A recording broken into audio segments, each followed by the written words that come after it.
Good afternoon, everyone. This is Christian with PerfectStockAlert.com, a 100% free service for smart investors and traders. All we ask in return, please refer a friend. Today is Monday. It's October the 15th, 2012. We're looking now at the U.S. market, starting off with the Dow Jones Industrial Average. You can see we are bouncing off that 50-period moving average we talked about last week. After getting excessively oversold, they're falling down below the 30 line in the ultimate oscillator, where you start looking for a bounce scenario. This again being the 50-period moving average is where you expect to find those bounces because you are in an uptrend. This particular average, looking at the Dow Jones Industrial Average, we talked about this last week. This one actually closed below its bullish uptrend line there on a longer term chart, so it's questionable what's going on here. You also notice that there's no hammer candlestick formation on the bottom. I like to see that. It shows good strength. We had one here, we had one here, we had one here. We do not have one here. We have shooting star, inverted hammers in this case. That does call for a bounce as well, but it can be an early warning sign of something else as well. So we're keeping an eye on this one. Just because you've broken down through the bullish uptrend on the longer term chart doesn't necessarily mean you break down. There's another scenario, and that is that you're simply moving sideways. Right now we have conflicting signals with this high point or high close here and a higher close here, giving us a bullish uptrend like this, and then we can see that the low point here and the lower low here is actually trending down like this. So you have conflicting signals here. What that actually tells me whenever I have a situation where I have conflicting signals is basically look for sideways activity. So this activity we're seeing right here, expect that to continue. So I don't look for any major moves here, and I don't see any major opportunities at this point in time. If you are bullish, you're buying here with a stop set off of the low on Friday, and that's your stipulation, is that you do not break below that point. Looking now at the NASDAQ, this one has been in a bearish looking mess, but I have actually not been willing to short this. A couple different reasons. Longer term chart that we showed you on Friday, or actually on Thursday, shows that we haven't actually done anything. We've not done any damage to the overall trend that we're in. It's still a bullish trend to the upside there, and we're just using this little pullback here to find support, and that's what we're getting right now. Hammer candlestick formation. All of this makes perfect sense here. I would actually be more lenient on the side of the bulls here, and I'll tell you why.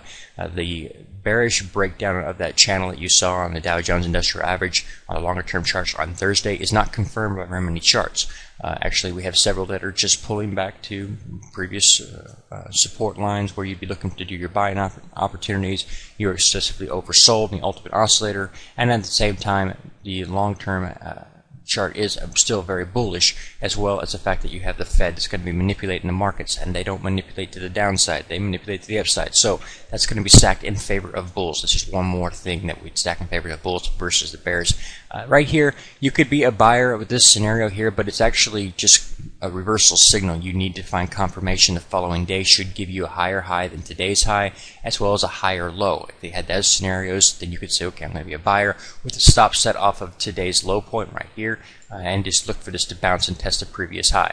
Right now, you're not doing a lot that you can do with this market. I'm looking at individual companies and I see some setups, but nothing's actually broken out and said, okay, we're taking off now. So look for the market to grow in strength if we're going to be seeing any real upside potential here. Looking now at the XOI oil index, this one a very bullish chart pattern. We've been keeping an eye on this one for a while, and as of today's activity, I want to put a red alert on this thing for the particular fact that you have not one but two hammer candlestick formation. That's known as a tweezer bottom, and it's actually a really good strong buy signal if it gets confirmation the following day. So if the following day gives you a higher high than today or the higher low than today, then you simply be a buyer with the stop set off of the low at the lowest point there. You also notice this overall low point here is just previous support, that you had resistance broke out of that, and you simply have pulled back down to that point, advance again, pulled back down to it. Keep an eye on this. This could be a great buy opportunity. Also note the ultimate oscillator pulled back down below the 30 line. Another situation where you find really good buy signals. And again, you are now trading just below the 50-day moving average, which is fine. At or below the 50-day moving average in an uptrend is what you look for when looking for buying opportunities. The Russell 2000 Small Cap Index, same overall very bullish consolidation pattern. We've had a nice cup and handle formation. We talked about this several times back when it was forming. Told you to be a buyer on the breakout. That happened. Gave you a couple of days to buy. She advances to the upside. You get stopped out as she starts to pull back. And then what does she do? She just consolidates on previous resistance line and now acting as support. And you're getting a hammer candlestick formation at the 50-period moving average. Oversold condition on the ultimate oscillator under 30 line. All these things tell you you should be looking for some interest on the buy side here, but wait for confirmation the following day, meaning 1 penny higher than the high today at least, and then you could be a buyer with a stop set off of this candlestick's low. If that actually played out and you actually were able to see tomorrow get confirmation, the target would be a test of the previous high.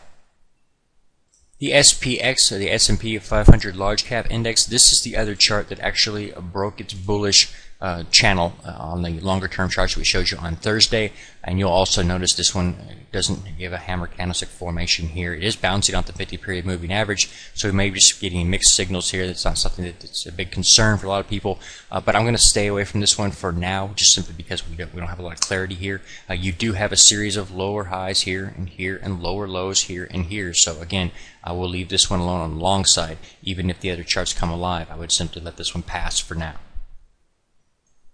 Looking now at the EMW, or the Wilshire 4500, you can see that we are just kicking, which is basically means moving sideways. We get a down day on the 50-period moving average. We get an up day on the 50-period moving average. Down day, up day. This is just kicking, moving sideways, consolidating upon a previous resistance, which is now acting as support. As long as that holds, we're good. We want to keep an eye on this downtrend line right here. Is that whenever we see this sloping downward, consolidating, tightening up, the pattern will eventually break out, either up or down. When that breakout happens, that's your confirmation of the direction. And you'll notice right now you were just jumping off of a bullish divergence scenario telling you that you're overselling to the downside. So those days to the downside there are actually being used as buy opportunities. I'm expecting this to actually bounce back the upside and at least test this little downtrend line that you have right here. Just so you guys know, all these charts are kept on our free website at perfectstockalert.com and updated every single day with my chart notes as well as my stop loss limits and notations and whatnot. I'm also going to be adding the longer term charts sometime this week so that you guys can see those charts that I showed you on Thursday routinely. Whenever you guys want to see them, they'll be there on the website, okay? If you've not been to the free website at perfectstockalert.com, it's right there. It's 100% free, and all we ask in return, please refer a friend. God bless, take care, and I'll see you in the next one.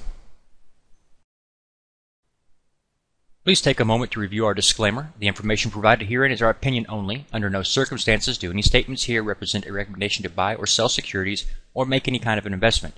You are responsible for your own due diligence. To summarize, we do not provide investment advice, nor do we make any claims or promises that any information here will lead to a profit, loss, or any other result.